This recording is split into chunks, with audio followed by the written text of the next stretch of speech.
Soy un convencido de que nuestro Señor Jesucristo es el dueño de absolutamente todas y cada una de las mejores cualidades que puede llegar a tener un ser humano. Por ende, es y debe ser así nuestro mejor referente a seguir. Pero entre tantas, que son innumerables, hay una que a título personal me llena incesablemente de estupor, y es la compasión que tiene con absolutamente todos y cada uno de nosotros sus hijos. Esa compasión que no clasifica, que no mira, que no discrimina. Una compasión que en definitiva, por tratarse de Él, es divina. A continuación, desarrollaré la siguiente predicación con un título llamado La compasión de Jesús. Bienvenidos.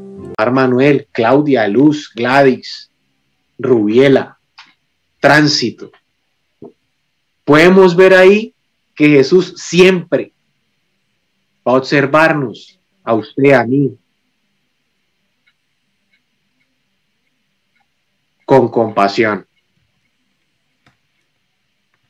Entonces, quiero contarles para iniciar el momento de la palabra de Dios, este pequeño testimonio. Resulta que en una ocasión yo me encontré con una persona que es comerciante y le iba muy bien, y me contaba que le iba muy bien, que eso él era muy vivo en los negocios, que él logra, y mejor dicho, el boom, el negociador, el turco. Y yo le decía, pero para usted, ¿qué es hacer un buen negocio? Y él me decía, todo depende de la parla que usted eche, del cuento que usted eche, y así usted va vendiendo más y más y más. Y yo le decía, pues esa viveza y esa, decimos nosotros, ese avispado que usted tiene, en algún momento se va a convertir en tristeza y dolor. Me decía, ¿pero por qué? Si es que el vivo vive del bobo. Y yo le decía, así no funciona esto. Así no funciona esto, porque tú estás vendiendo mentiras. Tú estás vendiendo quizás algo que no exista, o algo sobrevalorado, para tú creer que eres el mejor vendedor del mundo o el más avispado.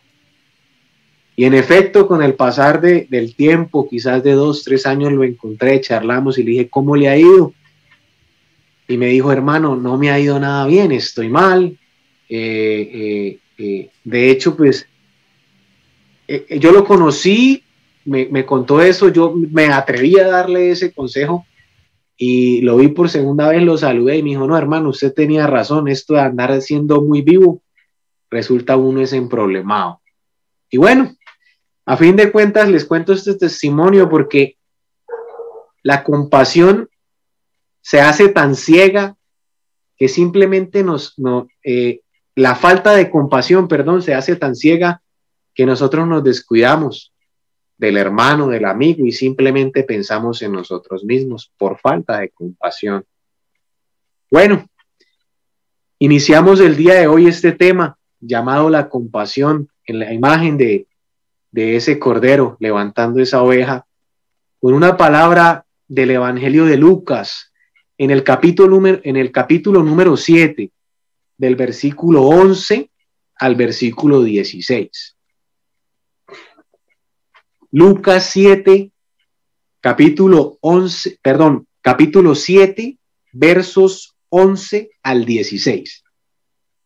Y dice así: Jesús se dirigió poco después a un pueblo llamado Naín, y con él iban sus discípulos y un buen número de personas. Cuando llegó a la puerta del pueblo, sacaban a enterrar a un muerto. Era el hijo único de una madre que era viuda, y mucha gente del pueblo la acompañaba. Al verla, el Señor se compadeció de ella y le dijo: no llores. Después se acercó y tomó el féretro, tocó el féretro. Los que lo llevaban se detuvieron. Dijo Jesús entonces: joven, yo te lo mando, levántate. Se incorporó el muerto inmediatamente y se puso a hablar. Y Jesús se lo entregó a su madre. Un santo temor se apoderó de todos y alababan a Dios diciendo: es un gran profeta el que nos ha llegado. Dios ha visitado a su pueblo. Palabra de Dios. Gloria a ti, Señor Jesús. Vamos a analizar verso por verso esta hermosa palabra de Dios que lógicamente el Espíritu Santo nos ha regalado. En el verso número 12 dice: Jesús se dirige a un pueblo llamado Naín con sus discípulos y un buen número de personas. Quiero que sepas algo. En este mismo verso, en este mismo capítulo 7, justo antes de iniciar el verso 11, es decir, desde el 1 y siguientes hasta el 10, vemos que nos cuenta que Jesús había sanado al siervo de un centurión, ¿sí? Entonces, Jesús, recordemos que en esta historia, en esta parábola, en esta palabra de Dios que antecede esta, Jesús ya había hecho un milagro a distancia, que ni siquiera recordemos que vio al siervo, sino que quedó sano de este centurión. Siguió caminando y fue cuando llegó al pueblo de Naín.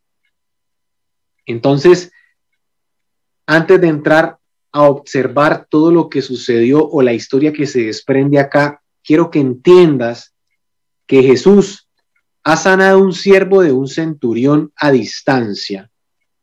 ¿Qué quiere decir esto? Que este milagro se lo concedió a alguien pudiente, a alguien con poder, a alguien con estatus que había escuchado de él, y muy seguramente ese alguien, a través del oír, escuchó de Jesús, mas no era practicante. Quiero que tengas en cuenta estas características porque más adelante tocaremos de nuevo el tema. Dice que entró a un pequeño pueblo llamado Naín. ¿Qué significa el nombre Naín? Es una palabra que tiene una raíz griega que traduce deleitoso, agradable, bello. Entonces vemos que entra un pueblo llamado bello, agradable, deleitoso. Tenlo en cuenta. Verso número 12. Cuando llegan a la puerta del pueblo, sacaban a enterrar un muerto. Era hijo único de su madre, la cual era viuda. Y mucha gente del pueblo lo acompañaba. Entonces Jesús entra al pueblo y se da cuenta que está ocurriendo ¿qué? Un entierro, una muerte, un deceso, una pérdida. Y este evento como tal reúne una serie de características o sentimientos, los cuales pueden ser tristeza, incertidumbre, desesperación, depresión, ansiedad. Lo que quiere decir que todo este evento que está sucediendo en este pueblo es totalmente contrario al significado del nombre del pueblo. En un pueblo que se llama agradable, bello, deleitoso, está ocurriendo algo totalmente contrario. Es un evento que a título personal y en el Espíritu Santo pienso que llamó la atención de Jesús. ¿Cómo es que entro a un pueblo que se llama bello y agradable y está sucediendo algo contrario? Y lo más triste de este evento puntual que está sucediendo es que vemos que había una madre que era viuda, perdiendo lo único que tenía, su hijo. Y es de entender que en este tiempo o en esta época de la historia, la mujer no valía nada. La mujer, y más viuda, era un pesar, una carga dentro de la sociedad. Pues esta mujer realmente sin su hijo iba a ser más desvalorada todavía. Y hay que sumarle esto algo. Esta mujer ha perdido a su hijo en este instante, pero ya había perdido a su esposo porque era viuda. O sea, era doble el dolor. Hago un paréntesis en este momento y yo quiero que pienses cuántas viudas de Naín en este instante, en esta realidad, tiene Colombia en este momento. ¿Cuántas señoras, madres solteras, que sus hijos en este momento caminan por un mejor futuro, están perdiéndolo también? Es triste, mis hermanos, pero quizás esta lectura cae de anillo al dedo para la realidad en la que está viviendo nuestro país y el mundo entero. ¿Ok? Ahora quiero que hagamos un paralelo entre el milagro que antecede esta lectura, ¿sí? Pongan mucha atención, milagro del centurión y de la viuda de Naín. En este sitio, Jesús da un milagro a una persona que tiene posición, que es el centurión. En este sitio, Jesús está observando una persona del común, una persona trabajadora, una persona que quizás no tenía ni en qué caer muerta. Ojo, ojo, ojo. En este sitio está obrando en un sirviente, en un siervo, en un esclavo. En este sitio está obrando en un hijo, y ese hijo era lo único que tenía esa madre. En este sitio, Jesús, el centurión, perdón, tiene todo lo necesario para continuar la vida: dinero, posición, plata, trabajo y muchos siervos más. En este sitio de la viuda de Naín, ella no tiene ni tendrá nada. En este sitio, a este centurión, quitar ese siervo, pues sí lo apreciaba, pero tenía muchos más. En cambio, en este sitio, a diferencia del centurión, esta viuda iba a quedar totalmente sola. ¿Por qué quise hacer este paralelo, mis hermanos? Porque es que Jesús es el mismo de los poderosos y de los relegados. Jesús es el mismo Dios de los que tienen y de los que no tienen. Entonces Jesús no es un Jesús parcializado. Si observas la imagen del buen pastor, esa ovejita puede ser el mismo centurión o el indigente al cual le das monedas en el semáforo. Esto para entender el concepto global de la compasión. ¿Ok? Siguiente verso, verso número 13. Al verla, se compadeció de ella y le dijo: no llores. ¿Qué hizo Jesús? Se compadeció. Y vemos un Jesús, un Dios, cuyo sentimiento de amor por nosotros es tan extremo que usted y yo jamás llegaremos a entender. Pues Jesús, este Jesús, el mismo que está sosteniendo la oveja, que tú tienes en la pantalla, miró con compasión esta viuda. Esta viuda la miró con compasión. Y recordamos que el concepto de compasión es el sentimiento humano que nos lleva a comprender el sufrimiento del otro. Y este sentimiento de compasión es el que nos lleva a que cada ser humano tenga la misma igualdad de ser tratado como tiene que ser tratado, a pesar de. Entonces, en este hermoso evento en que Jesús la observa y dice que se compadece, le dice algo muy importante: no llores, no llores. Y vemos en esta frase una confianza y una autoridad que solo Dios tiene ante los problemas y las dificultades. Ese no llores era sencillamente algo que antecedía lo que iba a suceder. Pero mis hermanitos, yo les quiero decir una cosa: si ustedes y yo, y lógicamente todos nosotros, cristianos católicos, tenemos compasión por nuestros hermanos, deberíamos saber que este no llores es para ellos y es para nosotros. Jesús diciéndonos: no llores, yo voy a hacer algo en este momento, en este lugar, en este país, en esta región. Y quiero dar un ejemplo bien hermoso para ti que eres mamá, que eres papá, y sobre todo si tienes hijos pequeños que se estén criando. Y yo lo he vivido con mis sobrinos.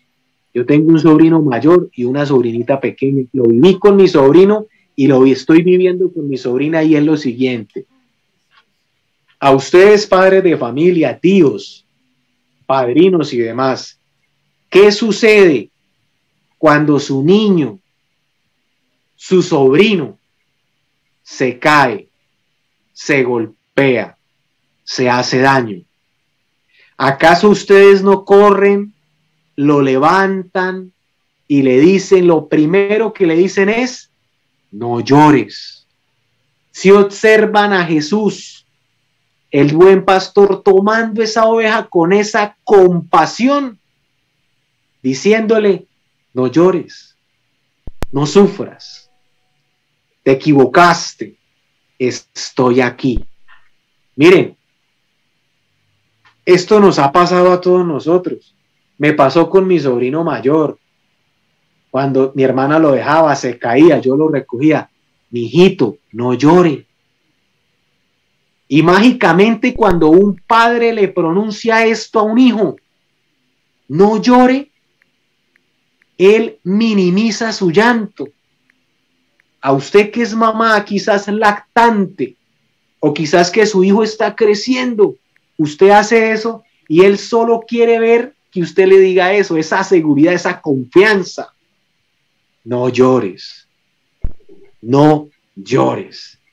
Y verdaderamente, casualmente, hace poco me pasó, el fin de semana, la semana pasada, estaba aquí con la niña, mi hermana, y bueno, se puso a loquear, se cayó, y yo fui: no llore, mamita. Y ella dejó de llorar.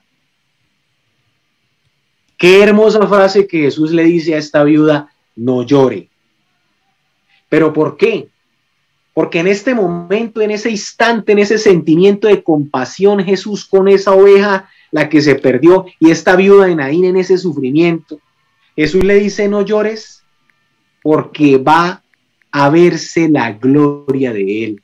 Porque ese no llores es lo que antecede el milagro que está por ocurrir. Mis queridos hermanos, tenemos que orar más y saber que Jesús nos dice: no lloremos, llenémonos de él, llenémonos de su presencia. Pero continuemos acá, verso número 14. Después Jesús se acercó y tocó el féretro. Los que lo cargaran se detuvieron. Jesús dijo entonces: joven, yo te mando, levántate.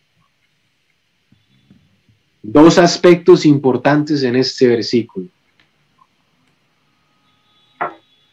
Luego de que Jesús le da la seguridad a la viuda de Naín, del pueblo alegre, del pueblo deleitoso, y le dice: no llores, se acerca y toca el féretro. Nótese lo que estamos hablando acá, lo que estamos leyendo acá. Toca el féretro. No dicen que abrió el féretro, dicen que tocó el féretro. ¿Qué quiero decir con esto? Este detalle. No fue una intervención directa, fue una intervención parcial. Y aquí es donde sucede este milagro, el primero de todos, que se asemeja mucho al milagro anterior. Al siervo del centurión no lo tocó, ni siquiera lo miró, y ese siervo se sanó. Y aquí tocó el féretro. Yo me pregunto algo. ¿Vislumbramos el poder y la capacidad que tiene Jesús en nuestra vida, en la vida de los demás, en la vida de absolutamente todo, en la magnitud de lo que está sucediendo? Si nosotros vislumbráramos eso, entendiéramos al menos un 20% de lo que está sucediendo en este milagro, toda nuestra oración puede sosegar y puede parar todo lo que está pasando en este momento en nuestro país. Miren que Jesús en ese instante hace ese milagro tocando el féretro. Y ahora nosotros, cuando comulgamos, mis hermanos, nosotros cuando lo recibimos a Él, cuando Él entra en nosotros y se adhiere a nosotros y somos uno solo, somos la viva imagen de Cristo, los ojos, la mente, el hablar, el caminar, el actuar, el vestir. Cristo está en nosotros, mis hermanos. ¿Cómo es que Jesús hace un milagro sin tocar este muerto? Y nosotros, que Jesús vive en nosotros, entonces, ¿qué sucede? Mi hermana María Eddie en el Rosario decía: a pesar del dolor y de las diferencias que tienen sentido, valga la redundancia, que se sientan, las puede vencer la fe. Y miren lo que está sucediendo acá. Fe es lo que nos falta. Si comulgamos a Cristo, entonces, ¿qué sucede en nuestras situaciones personales? ¿Qué sucede en nuestra situación del diario vivir? ¿Acaso no es Jesús quien nos dice no llores? Es ese mismo Jesús el que tocó el féretro de la viuda de Naín. Ese mismo Jesús es el que está dentro de usted y está dentro de mí. Entonces es una cuestión de fe. El siguiente punto que yo quiero tocar en este verso es que Jesús, cuando toca el féretro, dice que ellos, los que cargaban, se detuvieron. Y dice que Jesús dijo, pronunció, habló.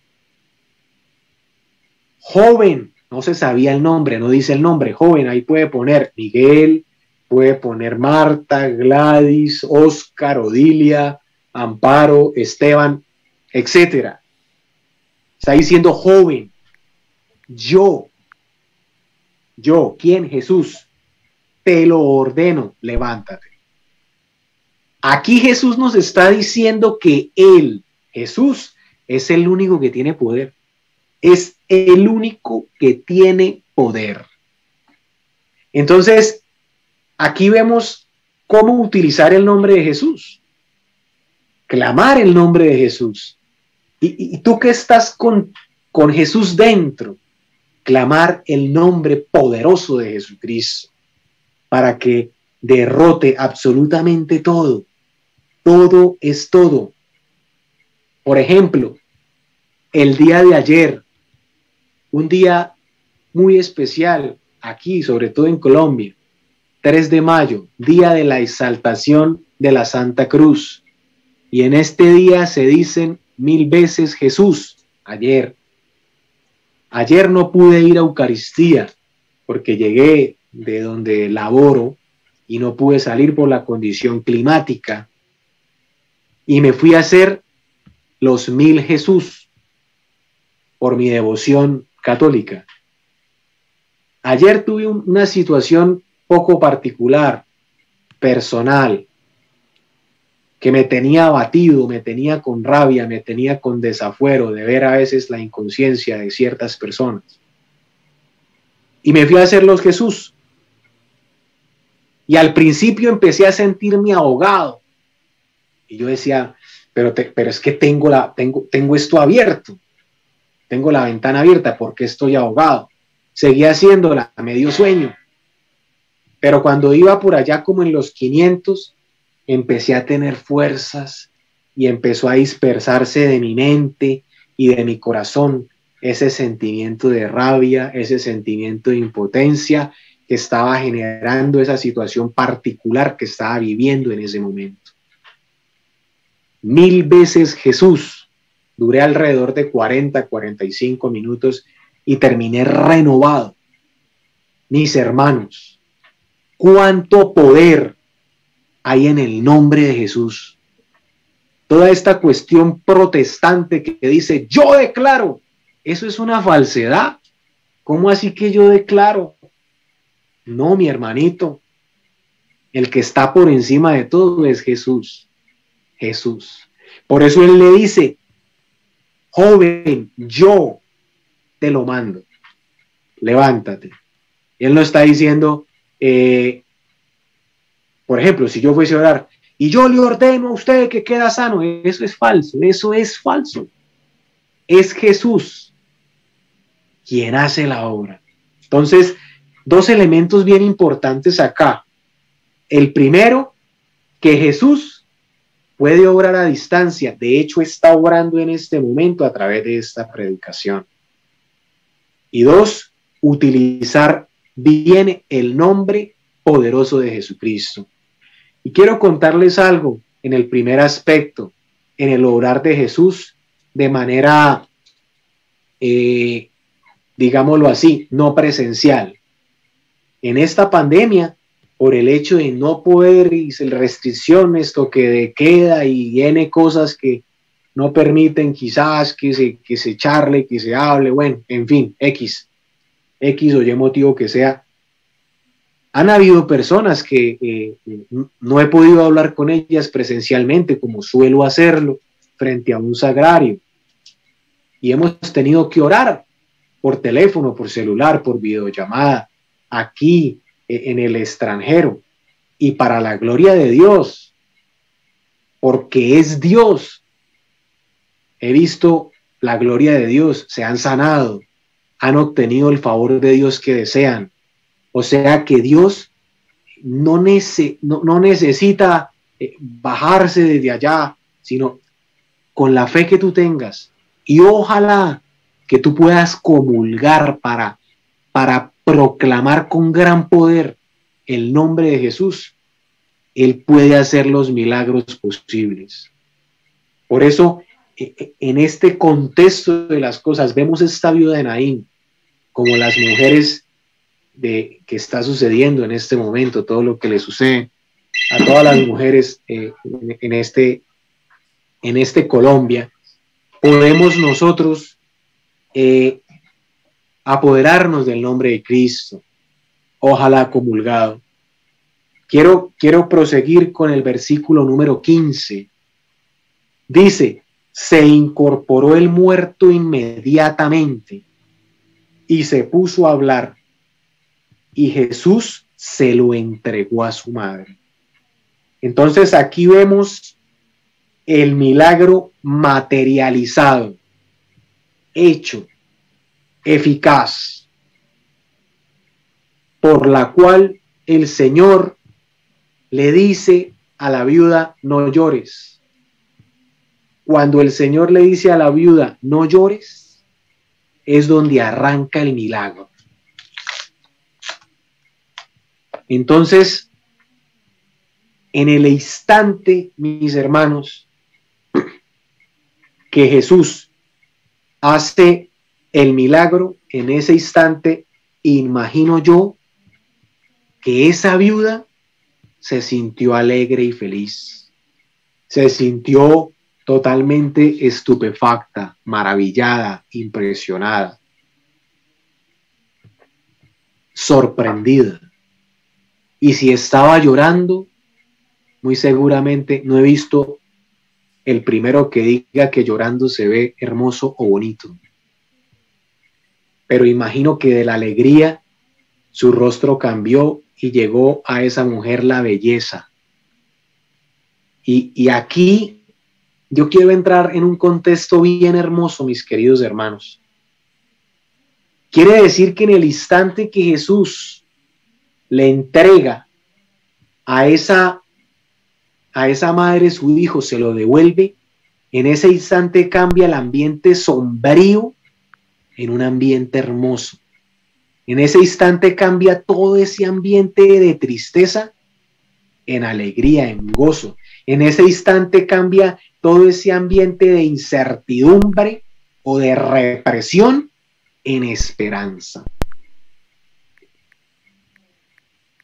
¿Se acuerdan lo que yo le dije a ustedes que significaba Naín? ¿Sí se acuerdan o no se acuerdan? Naín significa belleza, ¿cierto? Belleza, agradable. O sea, quiere decir que Jesús, en ese instante, con ese milagro, le está devolviendo la identidad a ese pueblo. O sea, llega Jesús a un pueblo que se llama belleza, que se llama deleitoso, que se llama agradable, y lo encuentra totalmente contrario.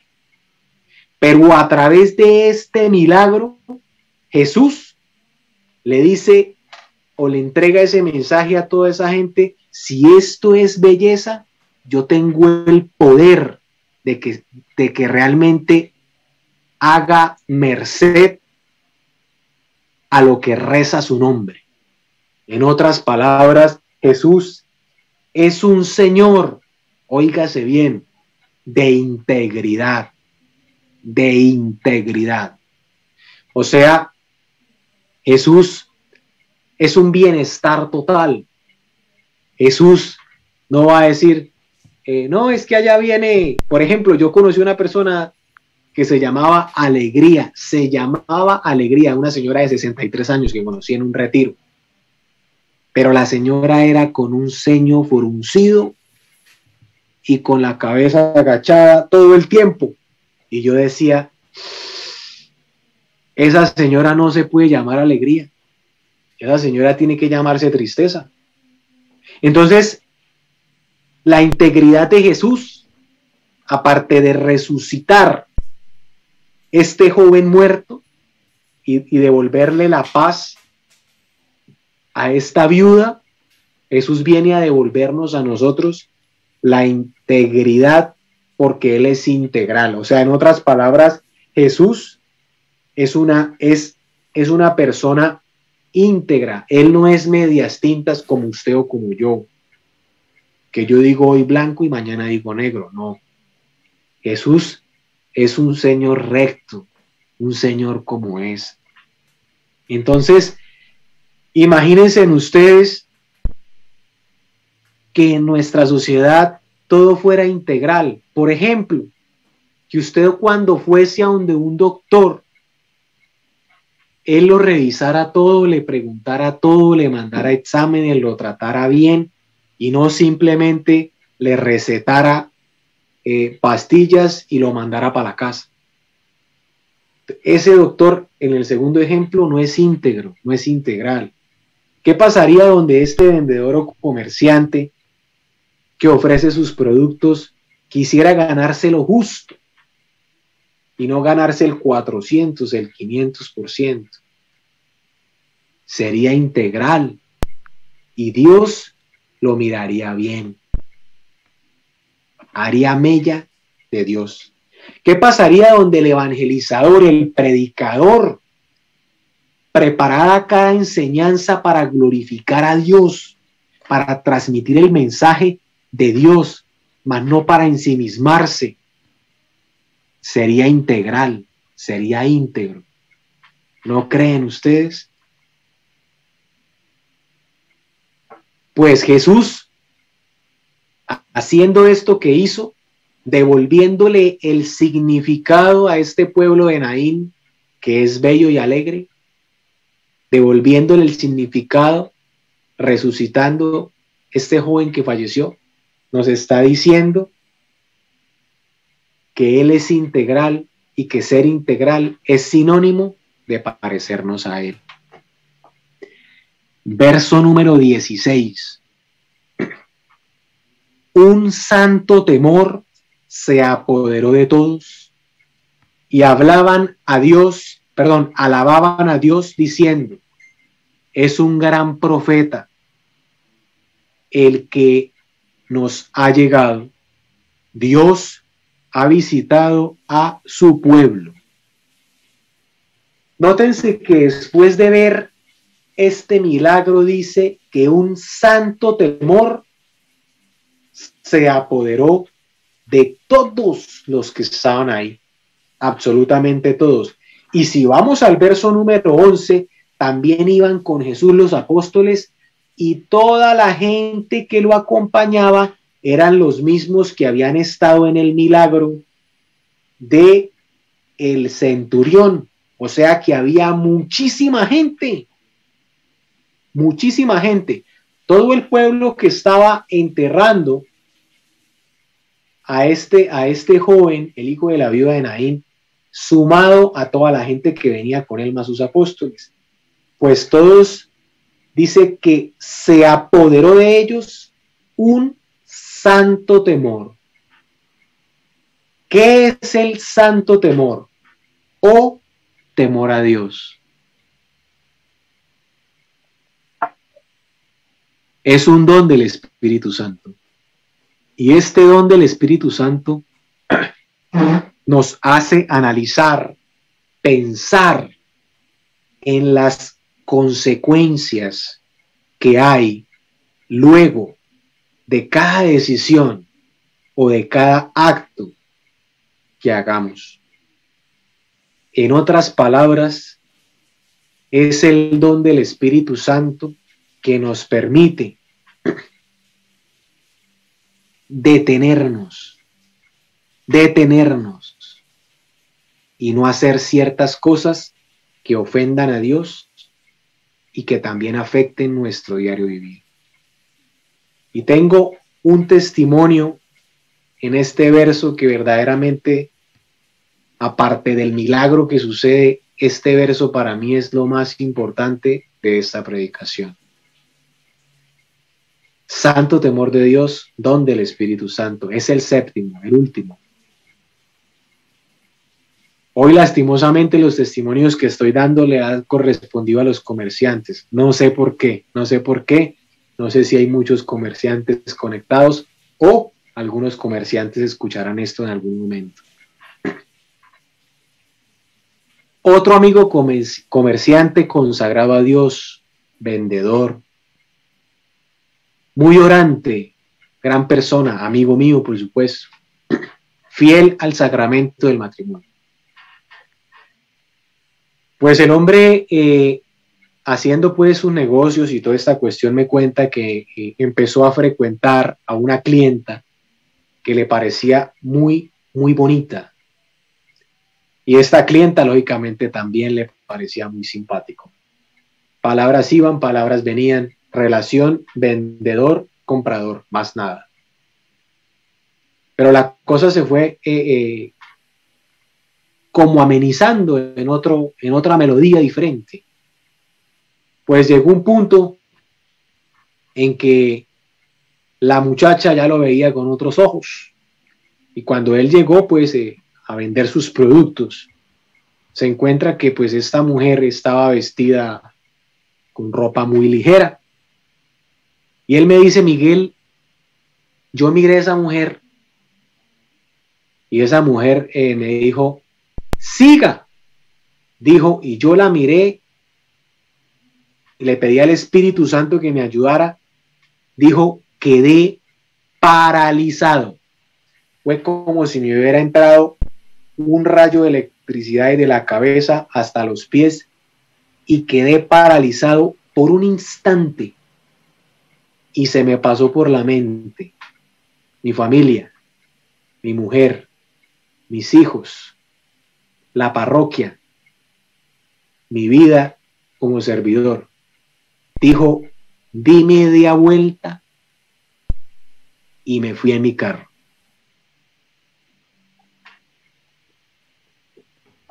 Cuando yo escuché esto, yo le dije: oye, hermano, ese es el santo temor de Cristo. Entonces, mis hermanos, nótense que el Espíritu Santo sí nos rescata, sí nos ayuda, sí nos llena. Ese santo temor de ver lo que está sucediendo es algo impresionante. Yo recuerdo que por allá en el año 2015, 2016, tuve la oportunidad de ir a Soracá. Una gran amiga mía que pues ya no se encuentra por estos lados, me llevó hasta una misa de allá y yo vi cómo una persona en silla de ruedas se levantaba. Y yo me llené de un sentimiento que nunca había sentido, valga la redundancia. Era una cosa que yo sentía un temor y a la vez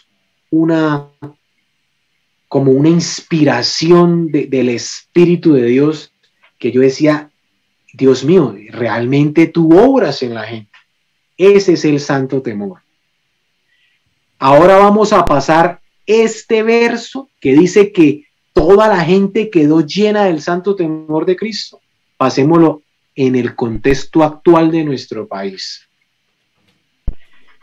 ¿Qué pasaría, mis hermanos, si nuestros gobernantes, representantes a la Cámara, Senado, diputados, alcaldes, concejales, presidente, tuvieran el santo temor de Dios en cada ley que ellos hicieran? ¿Qué pasaría? ¿Será que ellos, pensando en lo que puede hacer Dios o las cuentas que tienen que entregar a Dios, harían lo que hacen? No lo harían. ¿Qué sucedería en cada servidor público, militar, policía o demás, cuando van a defender las entidades públicas y privadas frente a los civiles? Si existiera el santo temor de Dios, no harían cosas como lo que está pasando, mis hermanos. ¿Qué pasaría en cada manifestante, en cada líder social, durante esta marcha, durante todo lo que sucede en nuestro país? Si el santo temor de Dios existiese en ellos, pues no harían daño a las instalaciones públicas y privadas, mis hermanos. ¿Qué quiero decir con esto, mis hermanos? Fíjese que Jesús, después de que hace este milagro de resucitar ese hijo a esa viuda, que era lo único que tenía, devolverle la vida, también hizo otros dos milagros que no se ven ahí, pero que los hemos descubierto acá. Uno, le devolvió la identidad a ese pueblo. Naín, agradable, bello, le devolvió la integridad. Por eso yo decía, porque Jesús es integral, le devuelve la integridad. Dos, después de que hace este milagro y colma de belleza, como es Naín, de belleza a esa madre de reconciliarse con su hijo, da el santo temor de Dios. Da el santo temor de Dios. En otras palabras, mis hermanos, la compasión de nuestro Señor Jesús, ahí que usted puede verlo a él sostener esa oveja, en esa mirada de compasión, Jesús nos llena del santo temor de él, de saber que él, así como es compasivo con nosotros nos llenamos de un temor tan agradable a él que nos dolería fallarlo, que nos dolería hacerle daño. Qué tremendo esto, mis hermanos. Si cada uno de nosotros pidiésemos a una sola voz que el santo temor de Dios, que es el séptimo don del Espíritu Santo, fuese derramado en cada persona en este país, esto cambia. Esto cambia. Porque este santo temor lleva a una elevación de la conciencia, espiritualmente hablando. Ojo con esto, espiritualmente hablando, no psicológicamente hablando. Mis hermanos, quiero terminar contándoles este testimonio que me sucedió unos años atrás. Yo no sé si ya lo he contado acá, pero hoy lo recordaba, porque quiero traerlo acá a contarlo, porque es algo que emana desigualdad, que emana compasión y tiene mucho poder. Hace algunos años, cuando yo estaba terminando la ingeniería, mi abuela vive en Florida Blanca, o vivió en Florida Blanca, y justamente en el semáforo, antes de llegar a la casa de ella, había un indigente que pedía monedas. Era negro, él era de color, de tez de color negra, y pedía monedas, y yo, como podía, yo le daba, o llevaba lo que llevaba de comer y se lo entregaba. No me pregunten por qué, pero yo por él sentía una compasión que yo no le puedo decir por qué. Pero él en esta mano tenía la bolsa con boxer y con la otra pedía, y aparte era cojo. Y yo le daba. En una ocasión iba con unos amigos y mis amigos me decían: Miguel, no haga eso, porque es que usted lo acostumbra mal, porque es que esto, porque es que lo otro. Y yo le decía: no, hermano, la verdad es que yo lo tengo que hacer. Hay algo en mí, en mi ser, que no me permite no dejar de hacerlo. Y en ese entonces yo no caminaba ni tenía idea de lo que Dios podía hacer con una persona, ni siquiera yo me había encontrado con Dios. Pues pasaron el tiempo, yo dejé de verlo. En una ocasión pasó por acá caminando, volví, le di, y donde me veía me saludaba y me decía: ¿qué pasó, mi negro? Y yo le decía: ¿qué pasó, mi negro? Pasó el tiempo, años, quizás 2, 3 años, estaba yo laborando aquí cerca de la casa, y una noche, en un marzo, bien recuerdo, empezó a caer un aguacero tremendo. Yo ya había llegado a Dios, como les digo, ya había pasado más o menos 3, 4 años, ya conocí a Dios, y en la noche yo oro por todas las personas que piden oración durante el día, pero ese día estaba cayendo un aguacero tremendo y yo empecé a orar por este habitante de calle, porque yo sabía dónde vivía. Él vivía debajo del puente de Lagos 2, y yo le pedí al Señor.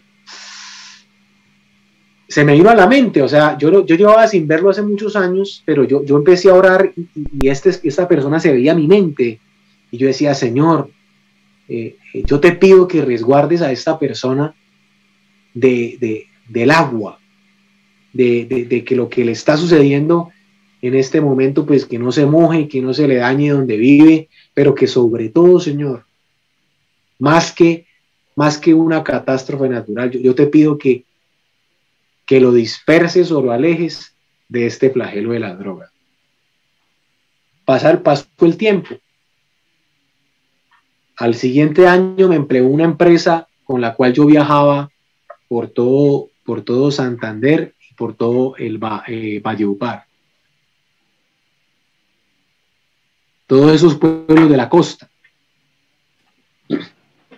Pues resulta que en un viaje de esos, aguantando hambre porque no hubo qué comer, yo estaba disgustado, lo que íbamos a hacer no salió, se nos dañaron unos equipos de comunicaciones que estábamos usando en ese momento. Quedamos varados en un sitio donde usted no tiene idea, eso allá no entra nadie, era un caserío y al lado había una ciénaga y había mosquitos y yo tenía hambre y ese día yo iba a predicar acá en la parroquia, era un jueves y tocó cancelar la predicación, eran las 5 de la tarde, prácticamente como decimos aquí nosotros en Santander, estaba enchicharronado. De camino compramos un pollo, pero a mí el pollo me cayó mal y yo tenía guardado el pollo en la camioneta y yo dije, eso dejémoslo ahí, a alguien le servirá, yo no me lo voy a comer. Salí yo frente a la ciénaga mientras se hacían las llamadas para ver si remotamente nos recuperaban los equipos y estando yo en la ciénaga con el rosario en la mano, le pedí a Dios que por qué pasaba eso, que yo iba a predicar y que yo iba a hacer la obra de Él, pero que no estaba sucediendo nada. Y que yo estaba varado con hambre y no podía ir a predicar. Y entonces empecé a observar la ciénaga y vi personitas que vivían aledañas en casa de tabla, casa de zinc. Y la gente se acercaba a lavar la ropa, otros niños se iban a bañar, mejor dicho, una cosa ahí bien deprimente, de verdad, mucha pobreza. Y de pronto yo estaba ahí, concentrado, mirando ahí cómo las vacas se metían al agua también a bañarse, y los niños ahí con las vacas, y otros recogían agua para cocinar, de una ciénaga totalmente amarilla. Cuando de pronto yo veo que viene caminando un tipo, pero ese tipo tenía la mirada clavada en mí. Yo dije, ay, Dios mío, ahora yo qué leo a este man. Pero me di cuenta que el tipo cojeaba y traía una olla. Y se quedó mirándome y yo dije, Dios mío, Señor, este es el moreno. Y yo me quedé mirándolo y le dije, oiga, hermano, ¿usted se acuerda de mí? Me dijo, claro que sí, mi negro. Le dije, espéreme acá. Saqué el pollo que había comprado para mí, le entregué el pollo a él y le dije, qué alegría me da verlo. Él me abrazó y me dijo, gracias. Le quiero decir que ya no consumo nada y que vivo en una casita que está aquí adelante en tabla. Si quiere, vamos y lo invito. Yo tenía lágrimas en los ojos. Yo le dije, no, mi hermanito, gracias, Dios lo bendiga. Pero ahí entendí el porqué. La compasión de entregarle a un muchacho, a un señor, a un joven, unas monedas mientras estaba drogando, causándose daño a sí mismo. Esa compasión, esa misma compasión, esa misma mirada que tiene Jesús ahí con esa oveja. Ese decirle usted vale a ese adicto. Y esa oración permanente fue la que me llevó en ese día tan tortuoso de aguantar hambre, de no salir las cosas, de no haber predicado. Me permitió ver la gloria de Dios. Y yo quedé estupefacto, quería llorar, quería gritar, y se me aguaron los ojos de verlo marcharse sano, como él mismo me lo dijo a mí, y ver que aquello, que el fruto de la compasión, ese no llores de Jesucristo cuando se acerca a esta viuda, da frutos, mis hermanos. Conclusión de todo esto, y yo quiero que lo escribas y que lo pongas por ahí. La compasión de nuestro Señor Jesús nos lleva a tener un santo temor, y ese santo temor nos lleva a ser mejores seres humanos, mis hermanos.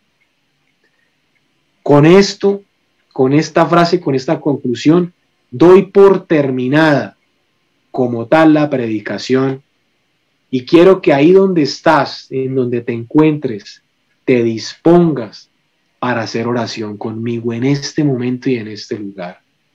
Vamos a orar todos juntos por nuestro país, por nuestras madres, por esas viudas de Naín que ya hoy hay en nuestra nación, que están llorando en este momento.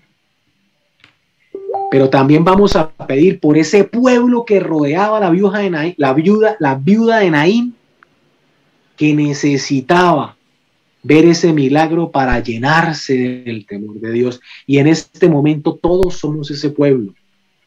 Así que te voy a pedir que en este momento en donde te encuentres, cierres tus ojos y vamos a orar. Vamos a orar por esta Colombia que amo, que quiero, y que verdaderamente a mí también me duele la injusticia de todo lo que ha sucedido, porque esto que está sucediendo es la represión de tantas cosas mal hechas por nuestros gobernantes que no han tenido temor de Dios. Entonces, en estos momentos, mis hermanos, les pido que cierren sus ojos, que abran sus manos y que nos concentremos en este momento de oración para que a través de la misma Dios obre. Dios uno y trino, que lo sabes todo, Señor. Hoy, de manera especial, a través de este medio y con las personas que están conectadas, y a su vez, con las personas que van a ver esta transmisión en el momento que sea, de manera especial, Señor, quiero que sepas que yo soy esa oveja que tú has mirado con compasión, pero también es mi hermano, es mi hermano policía, es mi hermano militar, es mi hermano gobernante, es mi hermano millonario, es mi hermano pobre, es mi hermano de cualquier raza.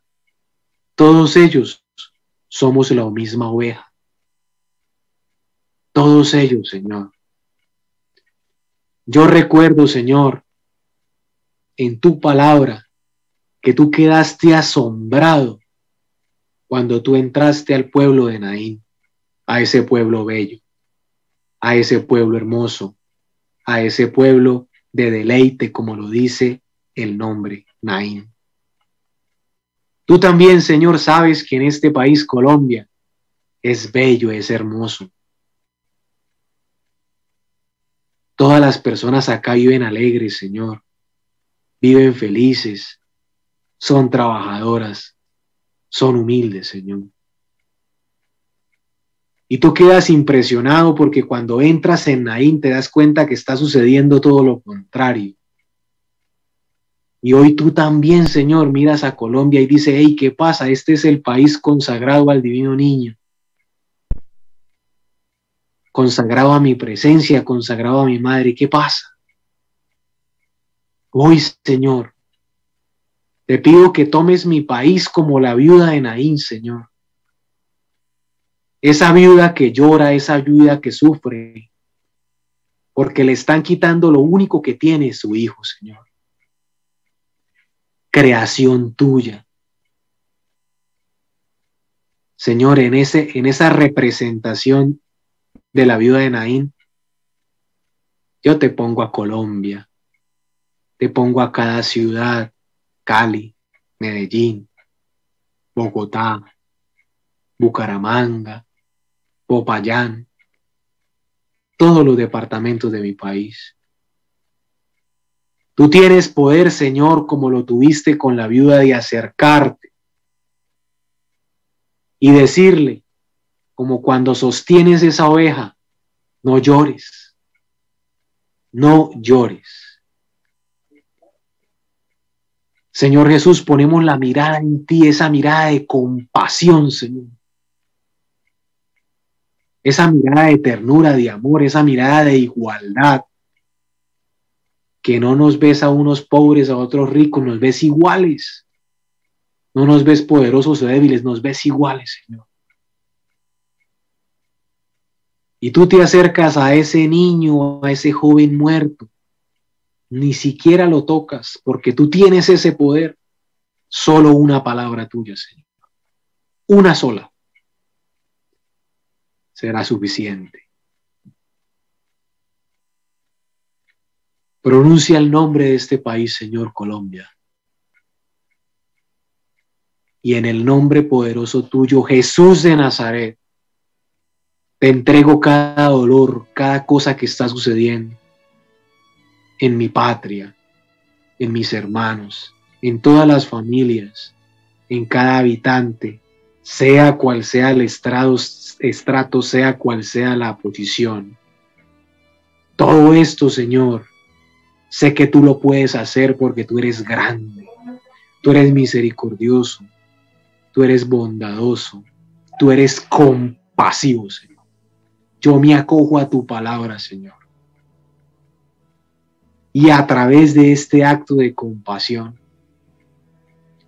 te pido que tu Espíritu Santo sea derramado de manera especial con el don del santo temor a ti, de saber que cada acción y cada cosa hecha en contra de nuestros hermanos y de nosotros mismos traerá consecuencias, porque tú eres Rey, tú eres Señor. Solo quiero, Señor, exaltarte, Señor. Te pido, Señor, que nos rodees de tu gracia, de tu compasión. Pronuncia nuestro nombre, Jesús de Nazaret. Pronuncia el nombre de este país, de cada ciudad. Muévete, Jesús de Nazaret. Todo esto es para tu gloria, Jesús. Jesús, Jesús, Jesús, Jesús, Jesús, Jesús.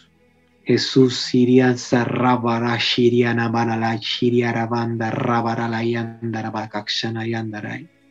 Ir Rabara Sanabara, Shiriarabara Randara Balaya, Shanabala Yandarai.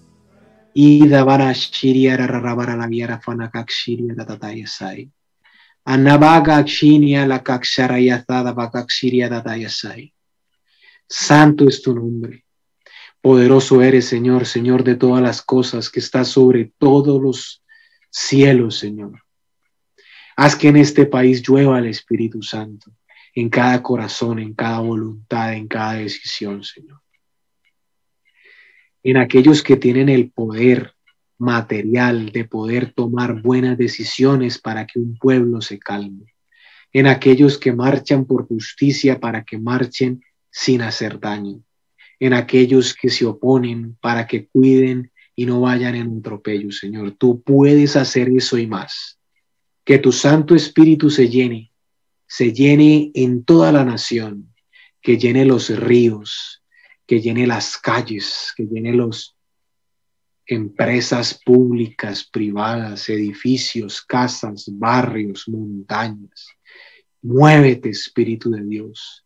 Muévete con todo el poder, Espíritu Santo de Dios. Muévete, Espíritu de Dios. Muévete, muévete, Espíritu. Muévete, muévete, muévete, muévete. Muévete, muévete, Espíritu.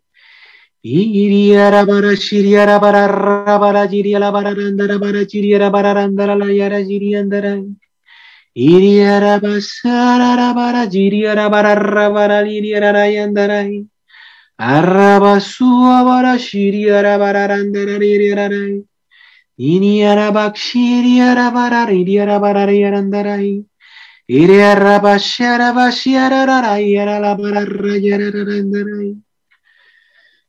Santísima Madre de Dios, Reina Inmaculada, te pido que con la ternura y la compasión también que tú miraste a tu Hijo envuelto en pañales, mira nuestra nación, mira a nuestros gobernantes, mira a nuestros habitantes, mira todo lo que está sucediendo, Madre, y ruega por nosotros.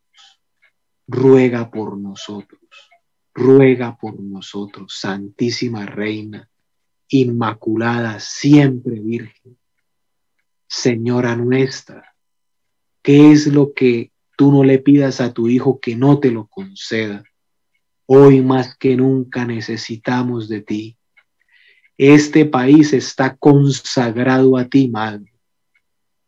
Señora mía, Madre mía, hoy te pido esto, renovar la consagración de este país a tu inmaculado corazón. Te entrego a cada habitante que marcha, a cada habitante de la calle, de cualquier estrato social, para que tú lo mires también con compasión como miraste a tu Hijo y ruegues por él. Santísimo Dios, fuerte, inmortal, majestuoso, amado, santo y digno, todopoderoso y dueño, a ti todo el honor y la honra y la alabanza. Te quiero dar gracias por este momento de oración. Te quiero dar gracias porque sé que nos escuchas. Te quiero dar gracias porque estás esperando es que oremos, mas cualquier otra cosa contraria a la oración, tú no la esperas, Señor. Tú esperas que todos nosotros nos unamos a ti. Y Señor, sabemos que vas a orar grandemente. Utilizo tu nombre, Jesús de Nazaret, para pedirte que a través de los méritos de tu nombre levantes esta nación y le devuelvas la alegría, el gozo y la pureza que tuvo desde el principio en que tú la creaste, Señor. Te doy gracias, Señor, porque me escuchas. Te doy gracias, Señor, por este momento. Te doy gracias, Señor, por los que están oyendo y por los que oirán esta predicación en el futuro. Y te doy gracias porque te vas a manifestar grandemente en nosotros y en esta nación consagrada a ti. Creo en Dios Padre Todopoderoso, Creador del cielo y de la tierra. Creo en Jesucristo, su único Hijo nuestro, Señor, que fue concebido por obra y gracia del Espíritu Santo. Nació de Santa María, siempre virgen, padeció bajo el poder de Poncio Pilato. Fue crucificado, muerto y sepultado. Descendió a los infiernos y al tercer día resucitó entre los muertos. Subió a los cielos y está sentado a la diestra de Dios Padre Todopoderoso. Y allí ha de venir a juzgar a los vivos y a los muertos. Creo en el Espíritu Santo, la Santa Iglesia Católica, la comunión de los santos, el perdón de los pecados, la resurrección de la carne y la vida eterna. Amén. Ruega por nosotros, Santa Madre de Dios, para que seamos dignos de alcanzar las divinas promesas y gracias de nuestro Señor Jesucristo. Amén. Amén.